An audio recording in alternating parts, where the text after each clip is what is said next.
তাদের সাথে প্রতারণা করছি, ইসলামের নাম দিয়ে প্রতারণা করছি, ইসলাম কায়েমের কথা বলে প্রতারণা করছি, শহীদ কাফেলা তৈরি করে প্রতারণা করছি, তাদেরকে ধোঁকার মধ্যে রেখে। তখন কাফেররা বলছে, তোরা দেখলাম যে শহীদ কাফেলার কথা কস, এখন তোরা আমাদের সাথে কারণটা কি? যে আসলে আমরা ধোঁকাবাজি করছি। কার সাথে বলেন? কার সাথে ধোঁকাবাজি করছে? ইমানদারদের সাথে। একজন করছে। কার সাথে বলেন? যে আমরা ইমানদারদের সাথে কি করছি? ধোঁকাবাজি করছি। এই আয়াতটাও আল্লাহ জানে। এরপরে আল্লাহ জবাব দেন, এই যে এরা বলছে যে ধোঁকাবাজি করছি, ধোঁকাবাজি করার পরে ক্ষমতার জন্য পাগল হয়ে যায়, ইসলামকে বিসর্জন দিতে, দ্বীনকে বিসর্জন দিতে দ্বিধাদ্বন্দ্ব করে। এই জন্য এই কালিমা যাদের জবানে কালিমা পড়ার পর অন্তরে কালিমা ছিল না, অন্তরে কালিমার হুকুম আহকাম বিধিবিধান ছিল না, এইটা নবীজির যুগে। কোন যুগে? 1400 বছর আগে নবীজির যুগে কিছু মানুষ কালিমা পড়ছে, নবীজির সাথে আসছে, সুন্দরভাবে কালিমা পড়ছে, মসজিদে নববীতে ঢুকা নবীর সাথে দাঁড়িয়ে দাঁড়িয়ে নামাজ পড়ে, নবীজির সাথে যুদ্ধে অংশগ্রহণ করে, নবীর সাথে দাঁড়িয়ে দাঁড়িয়ে লম্বা সূরা বয়ান দেয়, লম্বা জুব্বা পরে, বড় পাগড়ি বাঁধে, নবীর সাহাবী হয়ে আছে। কিন্তু তারা জবানে কালিমা পড়ছে ঠিক, কিন্তু ভিতরে তাদের কালিমা ছিল না, ভিতরে ছিল মুনাফিকি। ভিতরে কি ছিল? এরা কি করতো? মুসলমানের সাথে নাইকা মুসলমানের সমস্ত ইনফরমেশন জোগাড় করে কাফেরদের কাছে গিয়া বিক্রি করতো, কাফেরদের কাছে গিয়া বসত, ও কাফের ভাই, তাদের সাথে গিয়া মিলিত হইত। এটা এই যে এরা যা করে, এগুলো একজন আল্লাহ তাআলা জানেন কি? আল্লাহ নবীর আয়াত নাযিল করছে, পয়গম্বর তাদের অবস্থা আল্লাহ বলেন, وَإِذَا لَقُوا الَّذِينَ آمَنُوا قَالُوا آمَنَّا وَإِذَا خَلَوْا إِلَى شَيَاطِينِهِمْ قَالُوا إِنَّا مَعَكُمْ إِنَّمَا نَحْنُ مُسْتَهْزِئُونَ। আল্লাহ বলেন, নবীও তাদের অবস্থা কেমন হবে আপনিও জানাবেন সাহাবাদের কথা।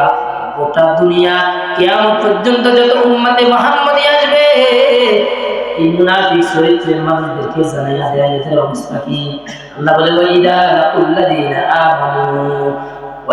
লাকুল্লাযীনা আমানু, এরা যখন মুসলমানদের কাছে আসতো, মুসলমানদের কাছে যখন আসতো, ইমানদারদের কাছে আসতো, যখন তারা বলতো আমরা ইমানদার, তারা কি বলতো? আমরা ইমানদার, আমরা ইসলামওয়ালা, আমরা দ্বীনওয়ালা, আমরা দ্বীন কায়েমের জন্য লড়াই সৈনিক হইয়া দুনিয়ার জমিনে লড়াই করতেছে, আমরা শহীদ কাফেলার সাথে আছি, আমরা ঈমানওয়ালা। কার সাথে এসে বলে? কার কাছে এসে? ঈমানওয়ালার কাছে, ঈমানদারদের কাছে এসে।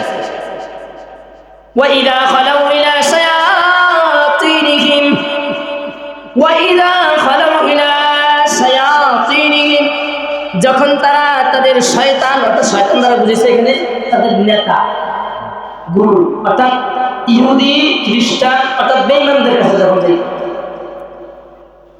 বেঈমানদের কাছে যখন যাইতো তারা, তখন তারা তাদেরকে প্রশ্ন করতো, কি রে, তাদেরকে বলতো ইযা খালাউ ইলা শায়াতিনহিম ক্বালু ইন্না মাআকুম, তাদেরকে তারা বলতো যে আমরা আপনাদের সাথেও আছি। এদিকে মুসলমানদের সাথে এসে কি বলতো? যে আমরা আপনাদের সাথে আছি, আপনাদের সাথে যুদ্ধে যাই। আসলে যাইতো, নবীজির সাথে দাঁড়িয়ে নামাজ পড়তো, জুব্বা গায়ে নিত, নবীজির সাথে জিহাদের ময়দানে শহীদ হওয়ার জন্য যাইতো, যুদ্ধ করার জন্য যাইতো। কিন্তু ওইদিকে কাফেরদের কাছে গিয়ে বলতো কি? তারা বলতো ইন্না মাআকুম, আমরা আপনাদের সাথে আছি। তখন পরে আরো প্রশ্ন, কেন তোমাদের জন্য দেখলাম মুসলমানদের সাথে, নবী মুহাম্মদের সাথে দেখলাম না? তখন তারা বলতো ওয়াইদা খালাউ ইলা শায়াতিনহিম, আল্লাহ এটা বলেন, এটা কোরআনে জানেন, ক্বালু ইন্না মাআকুম ইন্নামা নাহনু মুস্তাহজিউন। কাফেররা যখন প্রশ্ন করতো তোদেরকে দেখলাম মুসলমানদের সাথে, সেখানে গিয়ে বলছো তাদের সাথে তোরা ইমানদার, কালিমা পড়ো, ইসলামের কথা বলো। এখন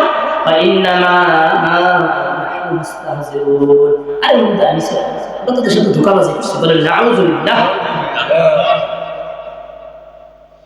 এই মুনাফিকরা বলতো আসলে না, মুসলমানদের সাথে গেছি ঠিক আছে, কিন্তু আমরা মুসলমান হই না, আমরা তাদের সাথে থেকে ধোঁকাবাজি করলাম, তাদের সাথে প্রতারণা করছি, ইসলামের নাম দিয়ে প্রতারণা করছি, ইসলাম কায়েমের কথা বলে প্রতারণা করছি, শহীদ কাফেলা তৈরি করে প্রতারণা করছি, তাদেরকে ধোঁকার মধ্যে রেখে। তখন কাফেররা বলছে তোরা দেখলাম যে শহীদ কাফেলার কথা কস, এখন তোরা আবার আমাদের সাথে কারণটা কি? যে আসলে আমরা ধোঁকাবাজি করছি। কার সাথে বলেন? কার সাথে ধোঁকাবাজি করছে? ইমানদারদের সাথে। একজন করছে। কার সাথে বলেন? যে আমরা ইমানদারদের সাথে কি করছি? ধোঁকাবাজি করছি। এই আয়াতটা আল্লাহ জানে। এরপরে আল্লাহ জবাব দেন, এই যে এরা বলছে যে ধোঁকাবাজি করছি, ধোঁকাবাজি করার পরে আল্লাহ এরপরের আয়াতে আল্লাহ তাদের জবাব দিতেছেন, আল্লাহু ইস্তাহজিউ বিহিম ওয়া ইয়ামুদ্দুহুম ফি তুগয়ানিহিম ইয়ামুরুন। এখন প্রশ্ন, তারা যে ইসলামের সাথে এত বড় ধোঁকাবাজ, এত কিছু করে, তারপরে তাদের দল তো বাড়ি কেন? তাদের এত দল বাড়ে কেন? এত শক্তি কেন? এর জবাব আল্লাহ দিতেছেন, আল্লাহু ইস্তাহজিউ বিহিম ওয়া ইয়ামুদ্দুহুম ফি তুগয়ানিহিম ইয়ামুরুন। আল্লাহ এর জবাবে বলেন আল্লাহু ইস্তাহজিউ বিহিম, আল্লাহ তো পয়গম্বর আপনি মন খারাপ করিয়েন না, যে এরা যে আপনাদের সাথে ধোঁকাবাজি করছে, এই জন্য আপনি মন খারাপ করিয়েন না। কেন? আল্লাহু ইস্তাহজিউ বিহিম, আমি আল্লাহ, তারা করছে আপনাদের সাথে ধোঁকাবাজি, আমি আল্লাহ তাদেরকে ভিতরে ফেলাইয়া দিলাম। সুবহানাল্লাহ। আল্লাহর ক্ষেত্রে ধোঁকাবাজি শব্দটা মানায় না, এই জন্য আল্লাহ বলেন আমি আল্লাহ তাদের যত ধোঁকাবাজির চক্রান্ত আছে, এই তাদের চক্রান্তের ভিতরে আমি আল্লাহ তাদেরকেই ফেলাইয়া দিলাম। সুবহানাল্লাহ। আল্লাহু ইস্তাহজিউ বিহিম ওয়া ইয়ামুদ্দুহুম ফি তুগয়ানিহিম ইয়া'মাহুন। আল্লাহ কয় আমি আল্লাহ, তারা যে ধোঁকাবাজি করতেছে আমি আল্লাহ তাদেরকে পাকড়াও করি না। কেন পাকড়াও করি না জানেন? পয়গম্বর আমি আল্লাহ তাদেরকে প্রতারণার জন্য আশ্রয় করে দিলাম। কেন? ওয়া ইয়ামুদ্দুহুম ফি তুগয়ানিহিম ইয়া'মাহুন, যেন হাসরের ময়দানে আমি আল্লাহ তাদেরকে আরো বেশি করে পাকড়াও করতে পারি, তাদেরকে সাথ দিলাম, তাদেরকে দুনিয়াতে ছেড়ে দিলাম। কেন? অতিরিক্ত ধোঁকাবাজি আর বদমাশি করার কারণে আমি আল্লাহ তাদেরকে সাথ দিলাম। ফাইনাল ধরা দিব আমি আল্লাহ হাসরের ময়দানে। কোন জায়গায় ধরা দিব বলেন? হাসরের ময়দানে ফাইনাল ধরা। এর পরবর্তী আয়াতে আল্লাহ বলেন তাদের সমস্যাটা কি, তাদের প্রাপ্য কি হবে। এরপর আয়াতে আল্লাহ সূরাতুল বাকারা, এরপর আয়াতে তাদের প্রাপ্ত পুরস্কার আযাব সম্পর্কে আল্লাহ বলেন, তাদের দৃষ্টতা সম্পর্কে, তাদের চরিত্র সম্পর্কে আল্লাহ বলেন, উলাইকাল্লাযীনা ইশতারাউদ দালালাতা বিল হুদা, উলাইকাল্লাযীনা ইশতারাউদ দালালাতা বিল হুদা। ও পয়গম্বর তাদেরকে দেখবে, তারা দুদিকে খাইতে চায়, ইমানদারদের থেকেও নিতে চায়, যে ইমানদারকে খুশি রাখতে চায়, ইমানদারদেরকে খুশি রাখতে চায়, যে ইমানদারকে খুশি রাখতে চায়। যার ফলাফল আল্লাহ বলেন উলাইকাল্লাযীনা ইশতারাউদ দালালাতা বিল হুদা। হয় এই সমস্ত লোকেরা সামান্য কিছুর জন্য বেঈমানদের কাছ থেকে সামান্য পদ পদবি, সামান্য ক্ষমতা, সামান্য টাকা পয়সা, সামান্য খাওয়া পাওয়ার জন্য, সামান্য পেটের মনোরঞ্জন করার জন্য তারা দিনকে বিক্রি করে দিয়া, হেদায়েতকে বিক্রি করে তারা পথভ্রষ্টতাকে ক্রয় করে নিছে। বলেন নাউযুবিল্লাহ। কি বিক্রি করে নিছে বলেন? কি বিক্রি করছে? হেদায়েত। কি বিক্রি করছে? হেদায়েত মানে এখানে তাফসীরে মারিফুল কোরআন বলেছে, হেদায়েতের উদ্দেশ্য ঈমান। হেদায়েতের উদ্দেশ্য কি? ঈমান। হেদায়েত ঈমান বিক্রি করে তারা বস্তুটাকে তারা ক্রয় করে আউযুবিল্লাহ وأولئك هم المهتدون أولئك الذين اشتروا الضلالة بالهدى فما ربحت تجارتهم আর আমি আল্লাহ তাআলা তাদের ব্যবসার মধ্যে লাল বাতি ধরে দিয়েছে সুবহানাল্লাহ। তারা দেখা গেছে যাদেরকে খুশি করার জন্য ইমান বিক্রি করছে তারাও খুশি হয়। আজকে দেখেন গোটা দুনিয়ায় ইহুদিদেরকে দেখতে পারে না, গোটা দুনিয়ায় হিন্দু বৌদ্ধ খ্রিস্টান কেউ দেখতে পারে না ইহুদিদেরকে। কারণ ইহুদিরা জিন্দেগি মুনাফিক ছিল, রাসূলের যুগে মুনাফিক ছিল, গোত্রে গোত্রে দ্বন্দ্ব লাগাইতো।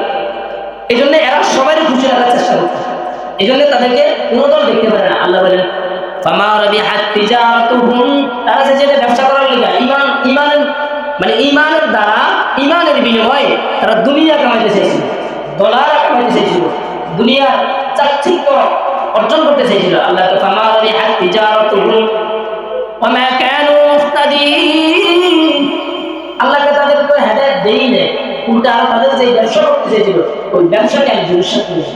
সুবহানাল্লাহ। আল্লাহ বলেন এই সমস্ত মুনাফিক যারা মুখে বলে ইসলাম কিন্তু ইহুদি বেঈমান খ্রিস্টানের কাছে গিয়ে বলে না না আমরা ইসলাম চাই না, আমরা আপনাদের সাথেই আছি, এরকম দ্বিচারিত এক জবান নবীজির আল্লাহ তাআলা নবীকে জানিয়ে দেন যারা আপনাদের সাথে আছে এবং ওদের সাথে গিয়ে বলে ওদের সাথে আছে, আবার তারা জিজ্ঞেস করলে বলে এদের সাথে ধোঁকাবাজি করলাম, আল্লাহকে এদের শাস্তি হলো এদেরকে আমি ধোঁকাবাজি রাখলাম। কেন? হাসরের ময়দানের জন্য আমি তাদেরকে পাকড়াও করতে পারি কঠোরভাবে। এবার আসে সময় শেষ, সংক্ষিপ্ত সময়ের মধ্যে এই যে এই চরিত্র লোকদেরকে আল্লাহ কোরআনে কারীমের মধ্যে জানাই দিয়েছেন তাদের লক্ষণ। এই চরিত্র লোকদেরকে আল্লাহ এদের উপাধি দিয়েছেন, শুনবেন নি উপাধি কি? এদের উপাধি দিয়েছেন হলো মুনাফিক। বলেন কি? জোরে বলেন কি? এরকম চরিত্রের লোকেরা কি? মুনাফিক। এবার আল্লাহ বলেন এরকম চরিত্রের লোকেরা মুনাফিক। এই সমস্ত মুনাফিকের শাস্তি কি? আল্লাহ বলেন সূরা আনআমের মধ্যে, সূরা নিসার মধ্যে আল্লাহ বলেন ইন্নাল মুনাফিকিনা ফিদ দারকিল আসফালি মিনান নার। আল্লাহ বলে মুনাফিকের ঠিকানা আমি আল্লাহ, মুনাফিকের ঠিকানা সবচেয়ে জাহান্নামের গভীর স্তরে। নাউযুবিল্লাহ। এবার জাহান্নামটা কতটুকু? সংক্ষিপ্ত সময়ে রুমিজি হাদিসে বলেন জাহান্নাম একদিন মেরাজের ময়দানে বিকট আওয়াজ শুনতে পান। জিবরাইল বলে জিবরাইল ভাই জাহান্নাম কত নিচে? জিবরাইল বলে ও পয়গম্বর 2 বছর আগে আমি আল্লাহকে বলেছিলাম আল্লাহ আপনি যে জাহান্নাম বানিয়েছেন এটার গভীরতা কতটুকু? আল্লাহ বলে জিবরাইল তুমি পরীক্ষা করে দেখো আমি জাহান্নামকে একটি পাথরে নিক্ষেপ করলাম। পাথরটা যাইতে যাইতে এক বর্ণনায় আছে 500 বছর পরে জাহান্নামের তলায় গিয়ে লাগছে। নাউযুবিল্লাহ। বলেন কত বছর? এত গভীর। আর এক বর্ণনায় আছে 70 বছর। কত বছর? 70 বছর হলো কমনি। একটা উপর থেকে একটা পাথর আছে, এটা নিচতলায় পড়তে কত বছর লাগছে? আরেক বর্ণনায় আছে 70 বছর। কত বছর? 70 বছর লাগছে। আল্লাহ বলে পয়গম্বর ইন্নাল মুনাফিকিনা ফিদ দারকিল আসফালি মিনান নার। মুনাফিক চরিত্রে যারা থাকবে এই সমস্ত মুনাফিক ব্যক্তিদেরকে আমি আল্লাহ জাহান্নামের ওই নিচতলায় জ্বালাবো। নাউযুবিল্লাহ। আল্লাহ আমাদের সবাইকে হেফাজত করুন বলেন আমিন। যারা মুনাফিক এদের ব্যাপারে আল্লাহ কঠোর সিদ্ধান্ত নিয়েছে, এদেরকে জাহান্নামের গভীর নিচতলায় জ্বালাইবে। আল্লাহ আমাদেরকে সমস্ত মুনাফিকি চরিত্র থেকে হেফাজত করেন বলেন আমিন। যাদের জবানে আছে কালিমা অন্তরে কালিমা নাই, যাদের জবানে আছে কালিমা কিন্তু অন্তরে কালিমার বিধিবিধান আহকাম নাই, তাদের ব্যাপারে আল্লাহ সিদ্ধান্ত নেয় সমস্ত ব্যক্তিদেরকে আল্লাহ জাহান্নামের গভীর নিচতলায় জ্বালাইবে। আল্লাহ আমাদেরকে মুনাফিকি চরিত্র থেকে হেফাজত করেন বলেন আমিন। মুনাফিকের চক্রান্ত থেকে আল্লাহ গোটা দুনিয়ার মুসলিম উম্মাহকে হেফাজত করেন বলেন আমিন। আল্লাহ গোটা দুনিয়া